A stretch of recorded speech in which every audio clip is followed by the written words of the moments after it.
diplomat, author of numerous books, a two-time MP from Thiruvananthapuram. In a very short while from now, we will be speaking to none other than Shashi Tharoor. We're doing a campaign trail with Shashi Tharoor. So many thanks for taking your time out and speaking to us at ET now. We've met you in Delhi, we've seen you in your element in the parliament, and now waving your hand to the public. Do we see a hat trick coming? I certainly think so, because the reactions of the public, their enthusiasm, their smiles, their waves, all communicate a certain, shall we say, positivity, which encourages me to believe. Look at this unexpected stop on the way where this family wants to give me flowers. Well, great, thank you. And the fact is that it suggests to me a level of support and enthusiasm that goes beyond the normal work. I'm very confident I'll win, and with a bigger majority than last time. You're the second, person who's told me that you will win with a bigger margin this time around. But there's a huge competition coming in from the Bharatiya Janata Party as well, many say. Yes, that's true. That's very true. They've been devoting an enormous amount of resources here, because the demography of the place makes it, as they see it, friendly ground for their rather communal-minded campaign. And I'm taking them seriously, as I take the other candidates seriously. One is a former governor, the other is a former minister. This is the capital of Kerala. It's a prestige constituency.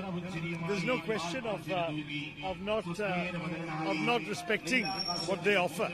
But at the same time, I believe that my message is strong. My record, above all, is what I'm running on. I've been an effective constituency MP. I see your face plastered across walls here, and a song in your name as well. Kerala is going to seal the fate for 20 Lok Sabha seats. Rahul Gandhi also now fighting from Kerala. What's been the idea behind this? I think that Rahulji is sending two important messages. First is that if you want to be Prime Minister, you should be Prime Minister of all Indians. He is showing that he has the courage to be elected from North and South. Does Narendra Modi have that courage? Is he prepared to come and try for a seat in Kerala or Tamil Nadu? Secondly, there's another message, which is the growing breach between North and South, thanks to the Hindutva, Hindustan politics of the BJP. And in the last 5 years, here is a politician who's saying, let me arrest that slide, let me actually heal the wounds and the differences between us. Is it going to change the Congress's fortune much in the 2019 election, sir? Yeah, I think we're now looking at the prospect of cleaning up all 20 seats in Kerala, thanks to the enthusiasm that has been generated by Rahulji's arrival in Wayanad.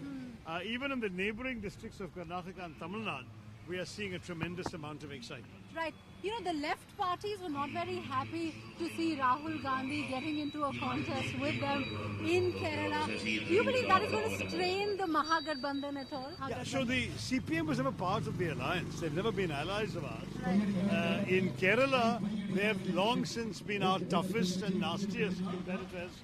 A lot of the hostility directed to the Congress from the CPM is, however, confined only to Kerala.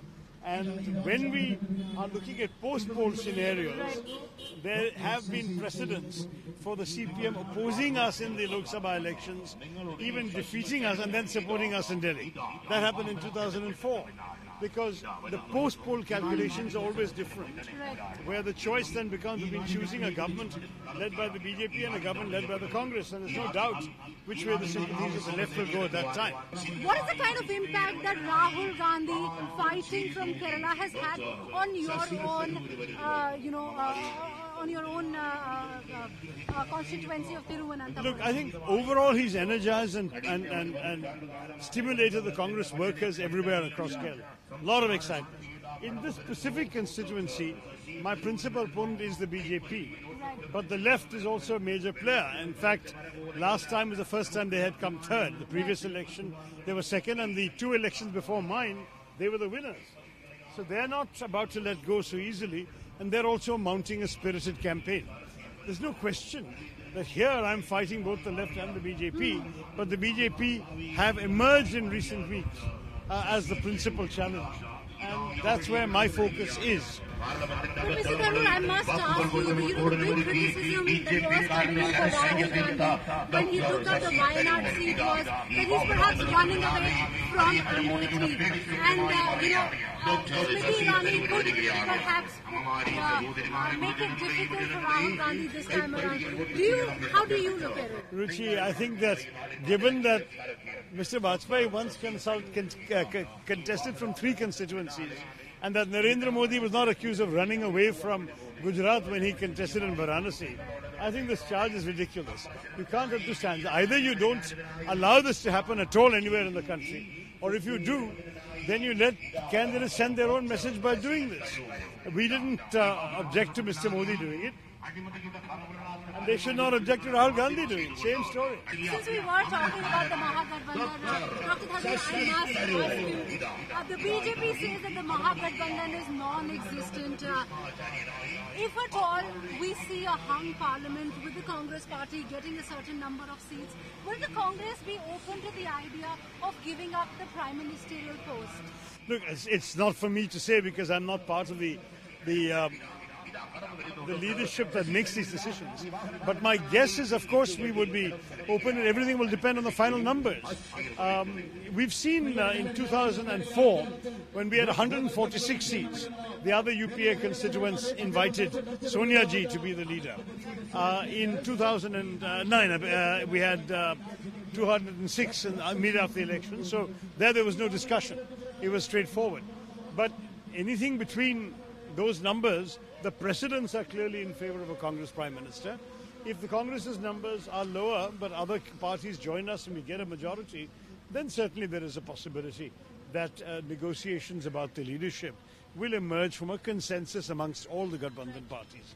But it's too early to say because ultimately right now we are contesting as the Congress with just a handful of pre-poll allies like Sharad Yadav in Maharashtra, Lalu Prasad Yadav in Bihar and so on.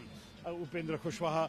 There are identified allies, but otherwise it's essentially us, even though we know we are opposing and contesting against certain like-minded parties who, after the elections, would not be averse to joining us. We have been able to pose a whole host of questions while Shashi Tharoor was meeting the people in his constituencies. We will be, of course, talking to him about what he makes of the BJP manifesto on the Congress's NYAY scheme. We will be bringing in many more details on the other side.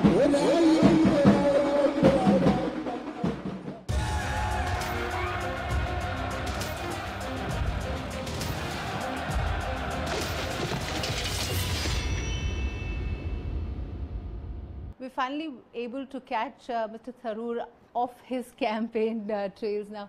So thanks for taking your time out, speaking to us at ET now. We were talking about how nationalism has become a big talking point in this election, in the 2019 election. The BJP manifesto gives a lot of priority to it, a lot of importance to it, with the government saying that deterrence is going to be a big defense. You've been at the UN, you know how foreign diplomacy works. How do you see the changing trend, the big talk about nationalism in the election? The government claims that, they have been in a safe spot. The world is backing them. How do you see it? I think it's deplorable.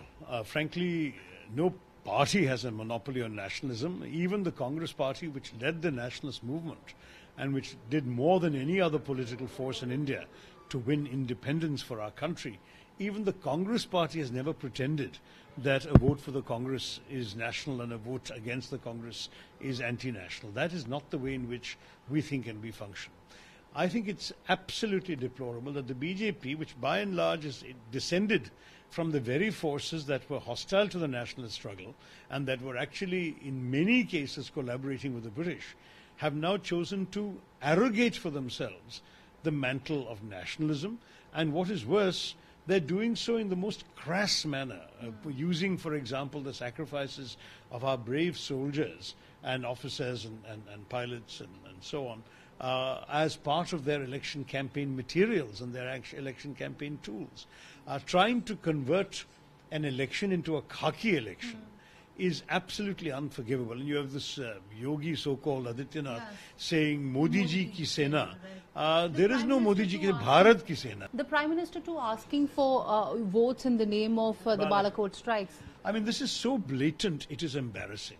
I mean, if anything, the truth should be, has your government kept you safe?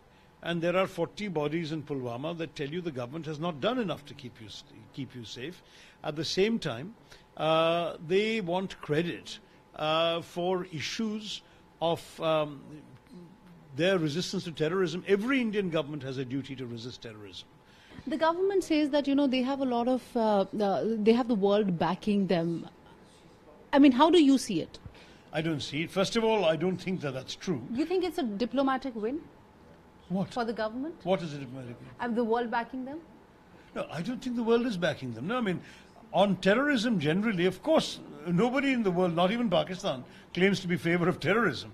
So to that degree, of course, any Indian government will enjoy the support and the backing, quote unquote, of the rest of the world when it comes to standing up against terrorism. Right. But the problem right now is that you've got, for example, the BJP saying here that they're the only ones resolute to stand up against Pakistan. You've got in Pakistan, Imran Khan saying that it'll be easier to deal with the BJP government. You've got all of this kind of talk, which honestly, to my mind, is reprehensible. Let me put it very bluntly. No Indian Prime Minister has been held in higher regard than the Congress Prime Ministers who have preceded Mr. Modi. Even when Barack Obama was asked to name 3 world leaders who impressed and inspired him, the first name he came up with was Dr. Manmohan Singh.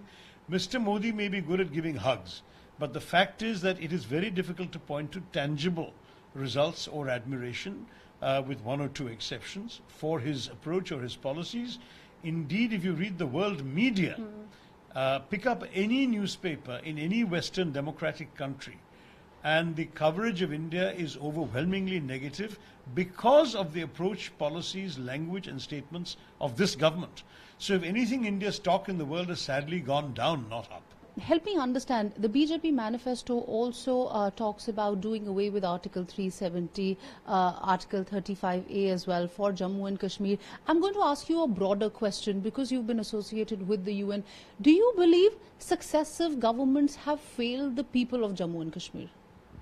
Look, Pash, I mean, there have been ups and downs. There have certainly been pretty decent periods when the people of Kashmir lived in peace, were able to explore their own personal as well as political futures in an amicable way. And it would be idle to pretend that Kashmir has never known periods of prosperity and peace and calm. Things really took a nasty turn with the Soviet withdrawal from Afghanistan, when suddenly you had a whole bunch of mujahideen who were available, armed, looking for a fight, and the Pakistanis were all too happy to deploy them in Kashmir. From then onwards, it has been particularly challenging. There have been lulls, but the lulls haven't lasted long enough. I'm proud to say the last lull was when we were in power, when there was simply no significant incidents of violence, rioting, terrorist major attacks, nothing like that for a period of 3 to 4 years. Under the BJP, in many ways, it was a missed opportunity. They took the step of forming a coalition government with a party from the valley. And yet, having done that, they could not translate that into meaningful dialogue with those elements of the disgruntled Kashmiri youth and others. To my mind here, that missed opportunity must be regretted. I think the 5 years of the BJP rule have been a setback in Kashmir. But I don't give up hope. I genuinely believe that when we come to power, we can recover lost ground. I have been to Kashmir. I've seen the genuine affection appear. As you know, my late wife was a Kashmiri Pandit with her father and she. I've been to mosques, I've been to marketplaces, I've been to their ancestral village. There is still a lot of genuine affection, even though the Kashmiri Pandit exodus was deeply personally painful to many people, many Kashmiri Pandits, and did violence to the Kashmiriyat we all talk about. But the government has to take a lead. The government has to take a lead in initiating dialogue, and this government has not done that. So what is the solution to the Kashmir problem in that sense? You can't toss one off in one sentence. I think it starts with an exploratory process of dialogue and builds from there, depending on what you get in the dialogue and who you can dialogue with. But it certainly has not been well handled in the last 5 years. Absolutely. Well, you know, a point taken on that. Dr. Tharoor, since you've written a lot of, books, and one of your latest books said that there is a need to reclaim Hinduism from Hindutva. We are also dealing with a very vicious campaign here in Thiruvananthapuram. Help us understand what is the future of secularism in a country like India, especially at a time when the BJP manifesto also talks about the Ram Mandir. Look, it absolutely needs to be defended. I mean, the secular principle, to my mind, is core to the idea of India. Because when we had the nationalist movement, it didn't divide on ideological grounds. It wasn't broken into Marxists versus capitalists or socialists versus liberals or whatever. It divided on religious grounds. One group of people said religion should be the determinant of nationhood. That was the idea of Pakistan, and they created a country based on one religion. The other group of people said, Mahatma Gandhi, Jawaharlal Nehru, Maulana Azad, Khan Abdul Ghaffar Khan, all these people, they said, and Dr. Ambedkar for that matter, said, no, religion cannot be the determinant of nationhood. We have fought a freedom struggle for everyone, and ours must be a nation for everyone, with civic rights enshrined for everyone. And on that basis, the Constitution has been written. With or without the word secular, the BJP makes a fuss about the insertion of the word secular in 1976. Even if you take out the word secular, the Constitution remains a secular document because it presumes that everybody is equal, that everybody has equal rights irrespective of religion, caste or creed, that you can freely practice and propagate your religion. These are all elements of a secular state that cannot be wished away by challenging one word. So I just want to stress, our idea of India has to be an idea of India for everybody. There is no other viable idea that emerged from the freedom movement that can constitute an essential definition of India. The BJP and its fellow travelers have had a totally different idea from the start. They have always argued for a Hindu Rashtra. Right. They have said that the idea of India that the Constitution embodies is flawed because the Constitution defines a nation as a territory and all the people on it. Whereas, says the BJP, the RSS, the VHP, Deen Dayal Upadhyay, Golwalkar, Savarkar, read all their writings as I have done. And they say very clearly territorial nationalism is wrong. The nation is not a territory, it's a people, and the people of India are only the Hindu people. Now that idea is anathema to the idea on which the Constitution rests. You can only have one or the other. So when you ask about the future of secularism, we have to defend that future. We have to defend the Constitution. We have to defend the entire logic of the freedom struggle. Otherwise, as I said earlier, when it became a needless controversy, this is the idea of Pakistan that you're smuggling into India by saying that religion should be the basis of determining your Indianness. That should not be acceptable.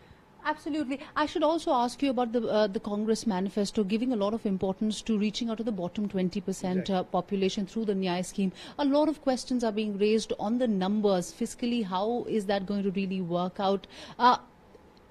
Because in this election, we are talking about reaching out to the farmers, to the trading community, to the bottom 20%. These numbers are going to be very important. Has the Congress party, figured out in terms of the math how the 72,000 rupees per year is going to get to the 20%, and also how this 20% will be, how will we be able to figure out the bottom 20%? First of all, the idea has come after very many months of detailed analysis and some econometric modeling. They've looked at data that's already available, and don't forget our country is fairly data rich. You've got the national sample surveys, you've got the 2011 caste census, you've got various other bits of information that can be collated meaningfully in order to identify the bottom 20%, which is roughly going to be 5 crore households. That's the assumption that India is about 25 crore families, and you take 5 crore and you get roughly 20% of the population. Now that's the first part of your thing. How do we identify the beneficiaries? The second question is, can we afford it? Those numbers have been already done, and there's no question that we can afford it. The fact is that we are a rather prosperous country with the third largest economy in the world in purchasing power parity terms. And for us to set aside 3.6 lakh crores is actually entirely within the realms of the feasible. And on top of that, the party has assured the middle class, the professionals and so on, they will not raise taxes on the middle class. That's a guaranteed commitment. Third, there's planning to do it. The third question is, how will you deliver? And on the delivery, they're planning to do a test rollout. First, a pilot project for some months, then a rollout project for 6-9 months, and only after testing everything and making sure that you've closed all the loopholes and that things work properly, then only will you take it national and rush it out. So I'm looking at a period that should occupy most of the first year of the new government to get it right. But once we get it right, it'll be a transformative thing, because if you can abolish poverty in India in a tangible way, if literally nobody has to ever starve, that is the end of poverty, and we can really make them all into consumers. That's how the economy will grow. Dr. Tharoor, many thanks for taking your time out and speaking to us at TTN. Thank you.